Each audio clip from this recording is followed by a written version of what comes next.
right, get the show on the road, as they say. Hello, everyone. This is Dwight Woods, the Jeet Kune Do Rebel. I'm checking in a little bit early in case we have to do that customary 3 takes to get a secure Facebook Live connection between me and my dialogue guest. Episode 23 is with my Jeet Kune Do senior, Rick Faye. I told him, I'm 5 minutes early. I told him to go live at 2:58, and it's like 2:56 now. So if you guys don't, I didn't think that anybody would be checking in this early. So guys, as you log in, be sure to say where you're coming in from. Robert Zabo is here. Actually, I should, let me see. Robert Zabo. Let me try to get that right. So say where you're logging in from. Audi Dale Barger. Nick Faruqi is here. So yeah, and remember, during the course of the dialogue, or if you want to do it right now, hit the like button so that I think the term is what do you call it? Algorithmic relevance or something is assigned to our little Facebook show here, and then we'll keep going. So we're just waiting for Sifu Rick to show up, and then you guys won't have to be taken. Hi Randy. Hi Master Clark. Alfredo Bandalan. Wow, what a famous name. Hungary. All right. Dave Schrank is here. Robert Zabo. Alfredo Bandalan. Geez, that's a name that I know from the Way of the Warrior documentary from 1982, I think. Oh my gosh, that's pretty cool. I feel special. Hey Glenn, that's another one of my Glenn is gonna have a really my friend Cecile down in Barbados. Ron Ignacio, thanks for coming on. Glenn's gonna have a real treat with this. Oh my gosh, I've got some classic people tuning in here. Tanya Subing. I don't want to let the cat out of the bag, so I'll just say I got some classic people tuning in here. All right, so Robert Gang is here. So you guys who have been on the Jeet Kune Do Dialogues program before, you know right now with things the way they are, sometimes it takes about, that's what I thought, Alfredo Bandalan, Doce Paris Escrimo. Oh my gosh. Thank you very much, sir, for tuning in to my show. So like I was saying, those of you who have been on the program before, you know that sometimes it takes about 3 takes before we get a secure, stable Facebook connection between me and my dialogue partner. So you already know the routine. If it doesn't work here, I go off camera with hello Dean. I go off camera with my dialogue partner. We do it. Another thing, I won't let the cat out of the bag yet, but we'll see what we can do with that. I recognize that logo. That's Mark Stewart. Blaze Lung is here. I've said this before. A lot of the people that I announce as they come on, one day you guys are going to have the same pleasure that I have of having them as dialogue partners. So we're just waiting for Mr. Faye to get here. Hi Miguel, and then we'll get going. I got something to keep my throat, to keep myself hydrated, because we might be here for a couple hours with Rick Faye. I'm just kidding. But we'll see what happens. It's okay. It's 3 o'clock on the dot. Let's see what happens.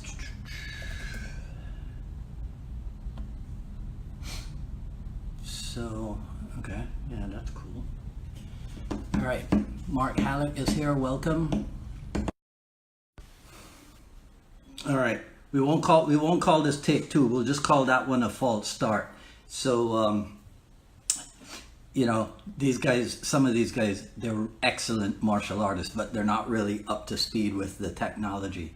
So we're doing this again, episode number 23 of the Jeet Kune Do Dialogues with me, Dwight Woods, the Jeet Kune Do Rebel, and Rick Faye, who should have a powered up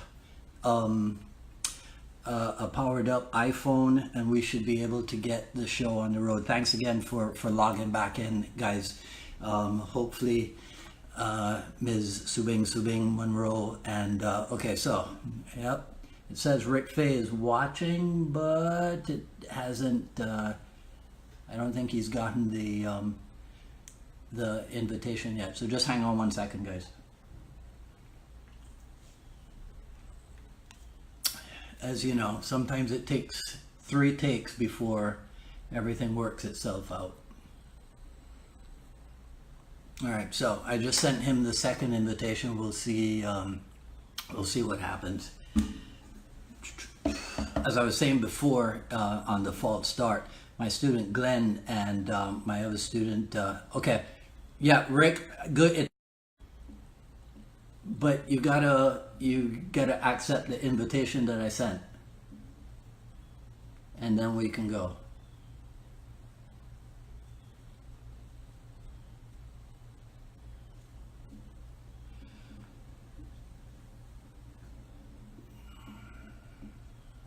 No, that's Josh. Hi, Rob. Oh man, I feel bad. Every time that Rob shows up, the technology screws up, and then he's not able to watch anything. Greg Wilson is here. Jay Fujimoto is here. Daniel Ariola. Josh Pryor. Hey, good to see you. All right. Hang on.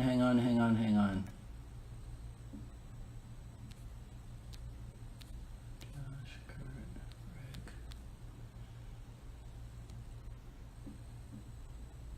Yep.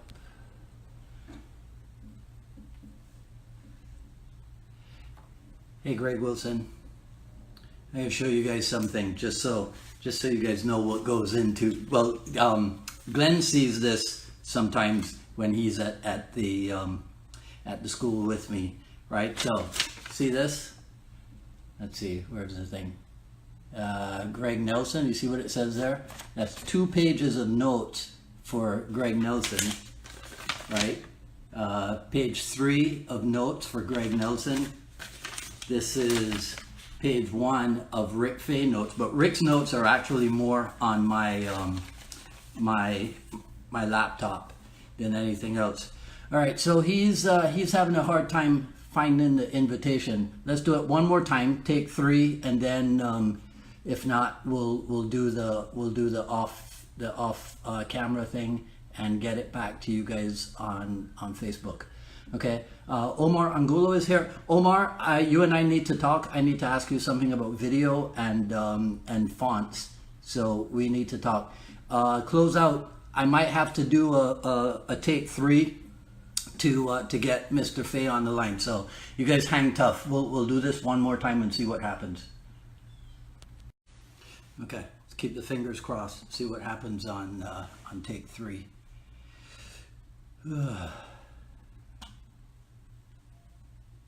When the technology catches up with what we're trying to do here on the show, I'll be ecstatic.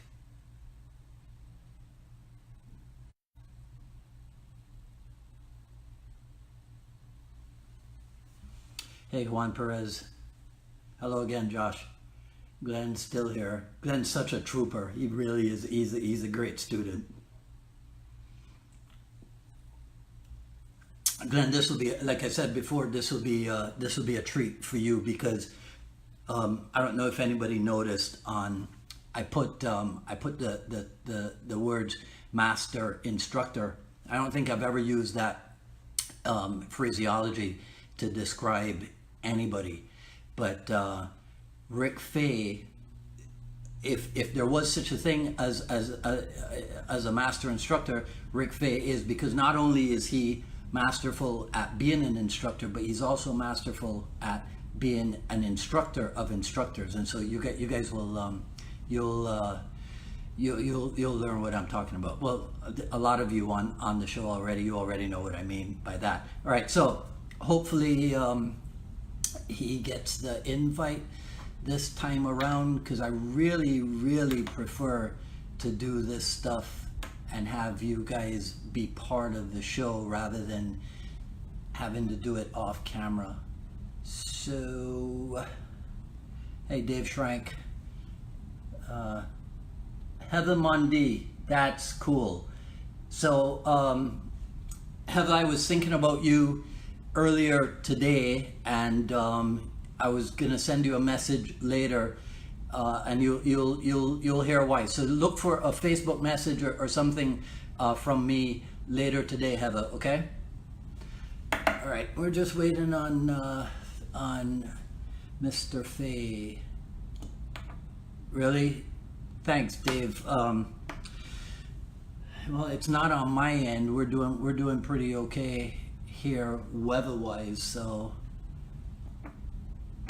it might just be the internet in Minnesota.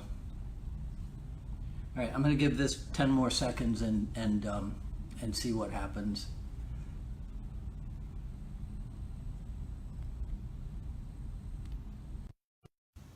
It says it's adding. Hey, Gabe Cannon. Okay, all right. Thanks, Audi. Thanks, Dale. Okay, so that was a phone call from him. I don't know if you guys heard all of that was going on, right? But he just got. Oh, okay, yeah, that's it, Eva. All right, let me see if I can bring him on again. Just when it let me get to him was when. Okay, so invitation sent. And again, I thank all you guys for your patience with me and the technology. So, but what I can tell is that a number of my hopefully upcoming guests, it'll be easy to get them on camera.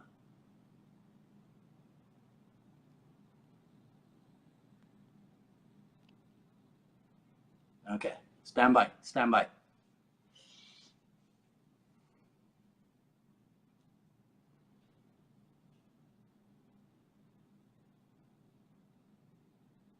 Adding. Okay. Are you there? Yeah, I'm here. You can keep your glasses on. I gotta keep mine on. Yeah, I don't like mine though. Yours are cool, mine aren't.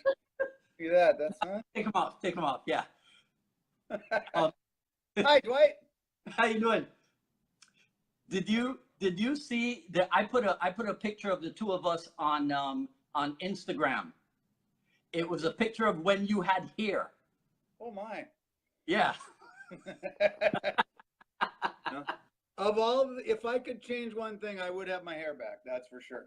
Yeah, well. Kind of set this. How do you treat your iPhone? You just prop it up somewhere, don't you? Let me see. No, buddy. No, I have all kinds of stuff. See this? This is called a mini tripod. See? I see. And it's flexible, that you can wrap it around a tree when you're training outdoors, right? Mm-hmm. And stuff like that. So you just got to get with the times, man. You're telling me. That's my kids tell me that all the time, you know. So here, wait a second now. I'm gonna get this. There. That's pretty close. How's that? That's good enough. We'll take what we can get. There you go. All right. Okay. What are we talking about today? Okay. So everybody, remember, as you're logging in, just give us a thumbs up and a like button and say where you're logging in from. I'll do I got to do an intro for you, Mr. Faye. Okay. Okay. I'm going to close my office door while you do that so I don't get any noise here. All okay. Right. So my guest today is a guy of whom I've said that I want in 1983, I said that someday I want to be as good as him. When I saw him do a stick disarm to a reverse wrist lock on Cliff Lenderman at CMAA in Irvine, California. Now, after that camp, one of my other JKD seniors, Cass Magna, and I became really good friends, and I continued to see Cass as I would go out to LA. But I have to tell you that if Rick Faye had lived in Los Angeles, he would have been as instrumental in my development. But instead, he was instrumental from a distance because I have admired and respected him from that distance for over 30 years. Oh, thank you. Oh, you're quite welcome. So I was asking you, you probably didn't notice it, but I put the words master instructor in one of the promos for this. And it's because of the number of people that you have influenced. So you are number 3 of the recent, what I call the Minnesotan Vikings, because I talked to Eric last week and Greg, and now I got you. Okay. Right? Okay, so in 1983, I was thinking, I want to be as good as this guy. What were you thinking in July of 1983 when we were all at CMAA? What was going through your mind? Okay, let me see. So CMAA, first of all, for the people out there, they probably won't know what that is. So California Martial Arts Academy was a, they were, what did we stay there, 4 weeks or 6 weeks? We stayed out there forever. You probably did. I was just there for 2. You were there for 2. Yeah. And seminars back then were at least 8-hour days. So it's not the 4-hour days that people are used to now. And I just thought it was the greatest thing in the world. When you were out there, was it, who was the Wing Chun guy? Was it Sifu Francis or was it William Chung? It was Sifu Francis. I think William Chung, 82. Yeah. Yeah. Yeah. And, you know, that's kind of how I have the years in my head, you know, which guy was which. And Yep. what was I thinking back then? I thought I liked the feeling of martial art. I've always liked the training. I really enjoyed that. I thought the people were some of the coolest people I'd ever met. Mm-hmm. And a completely different set of people than I had met before. What else was I thinking back then? You know, when you look at it, to be honest, both of us were just struggling to take in this art that we're being offered. You know, how many times did you look at something and go, what the heck was that? I want to do that. Yeah, but I think that you had a decided advantage because in 83, you would have been around for 4 years. Yeah. I was brand new, right? Yeah. Now, I need you to clarify something about that. Scott Pomeroy said to you when he came back from Aspen, you got to check out Dan Inosanto, correct? Yep. Yep. That was, he came back and we were experimenting with other things. Everybody was doing stuff. And so we had a Hapkido teacher. We were in Southern Praying Mantis. We were trying different things. I was over at the boxing club because my brother did it. And you can't let your brother get ahead of you, you know. So, right. He came back from Aspen Martial Arts Academy and just said, you got to check this guy out. So then we went down to Dagerberg's in Chicago. And I took a look, and that was it. I mean, we were hooked. So that's what I needed to clarify. So you were training boxing and traditional Chinese Kung Fu and what have you at that time. Right. Yeah, and I had a Wing Chun teacher when I went to school up in Duluth. So we were just dabbling. It wasn't serious back then. Yeah. And I'm not serious now, but it just is what it is. Yeah. Are there any pictures of you in like a traditional Kung Fu suit or karate gi or anything? I think I've burned everything, but I can check. I was thinking I would love to see a picture of you in a gi or something. You can ask my roommates back then. I was the kid. I was the that wore the Chinese button down to the bar. Yes. No kidding. Yep. Yep. Yeah. All right. So, so you went out to Dagerberg's, right? Yep. And Sorry.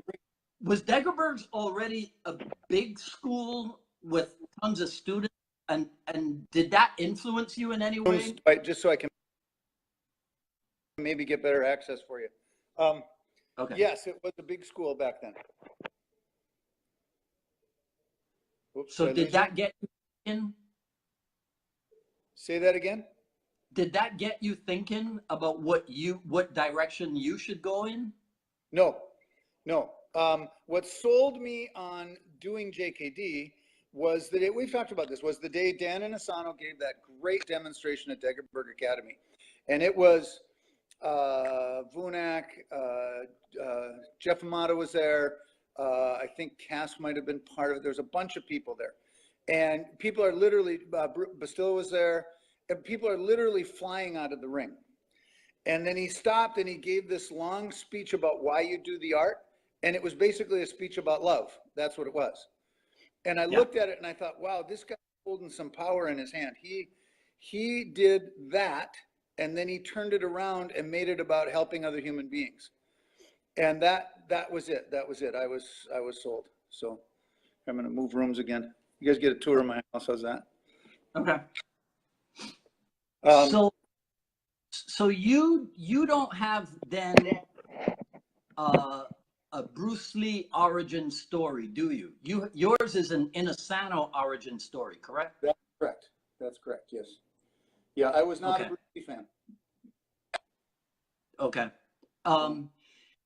Now, over the years, different people have gravitated towards different JKD personalities. You know, you've got the Ted Wong group, the Jerry Poteet group, even Tackett. But I know you spent time with Hartzell, Tackett, Vunak. Who else that I can't remember? I think you named the big three there. You know, Cass would have been a part of that. He gave me some time. Okay. But I was interested in the JKD that they had, and who it was sort of like, you know, Dan at that time was like he is now. He was teaching over the top stuff, right? And I wanted to know what the base was.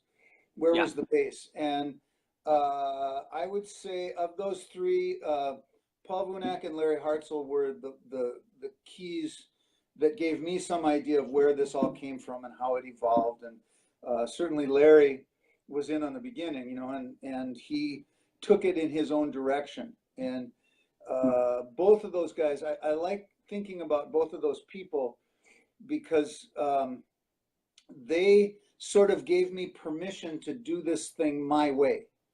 And because I knew right away, you know, you look at the talent out there, and you're one of them. You're much more talented than I am. So you were able to follow it a little further as JKD. And I had to adjust it, you know. I mean, look at the people I had around me. You know, I had superior athletes. Everywhere I looked, there's a superior athlete. You know, we had, you mentioned the names Greg Nelson and Eric Paulson. Those aren't the best athletes I had.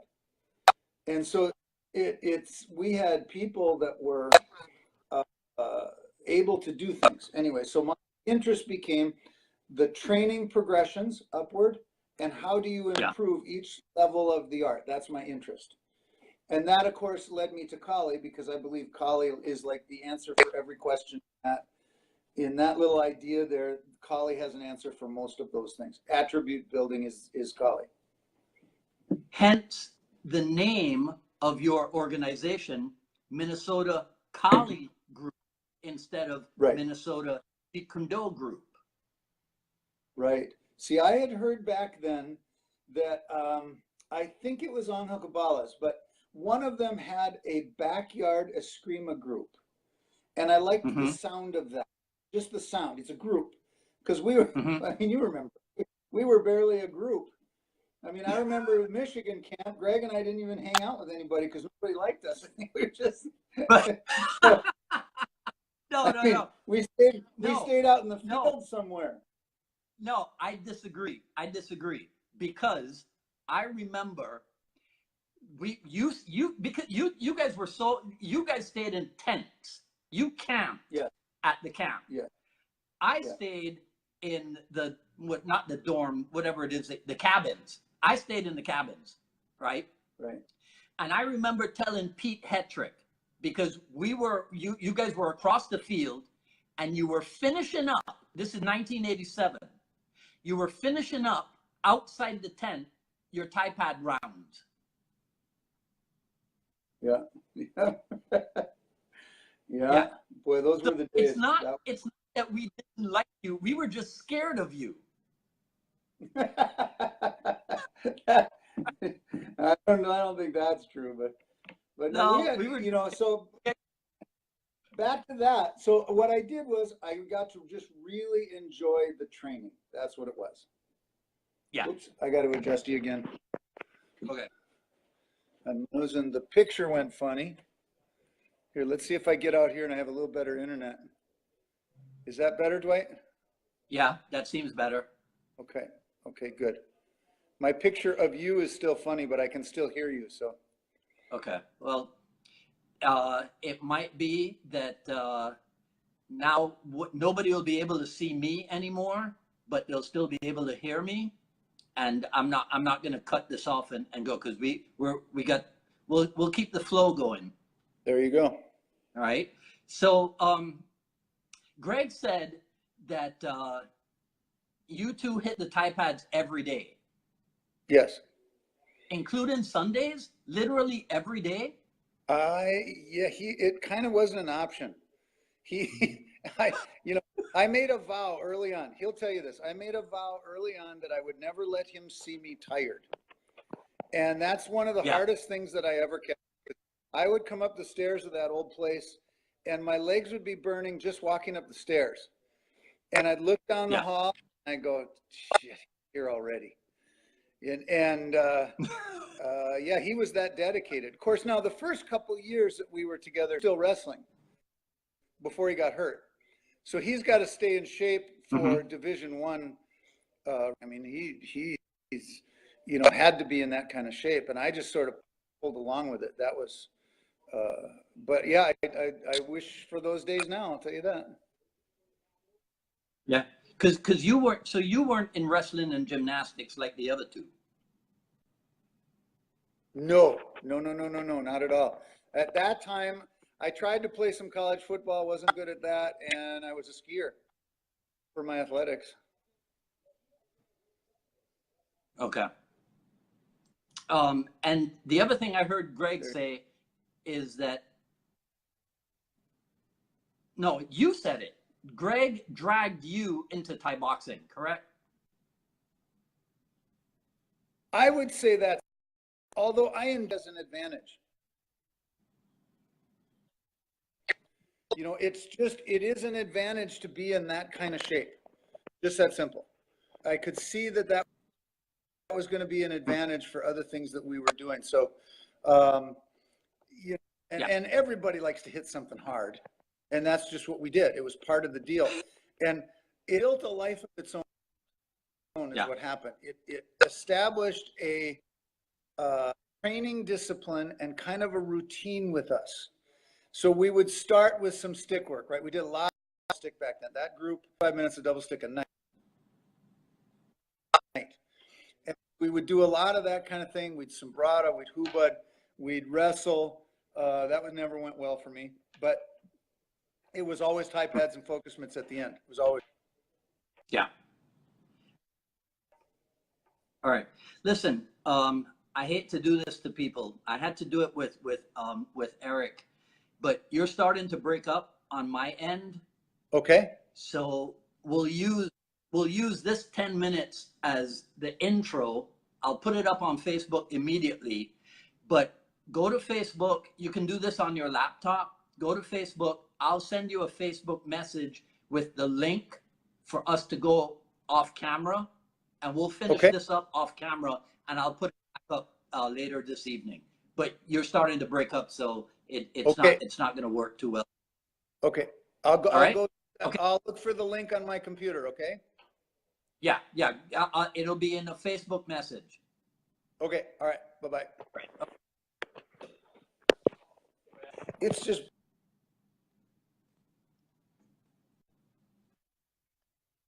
dialogues on the YouTube, but for now, the episodes are there, and episode number 23 with Sifu Rick, that'll be there later this evening. YouTube, Miami Jeet Kune Do. All right, I'll see the rest of you on Wednesday at 3 p.m. for the I Love Jeet Kune Do broadcast, but for now, this is Dwight Woods signing off. You guys take care.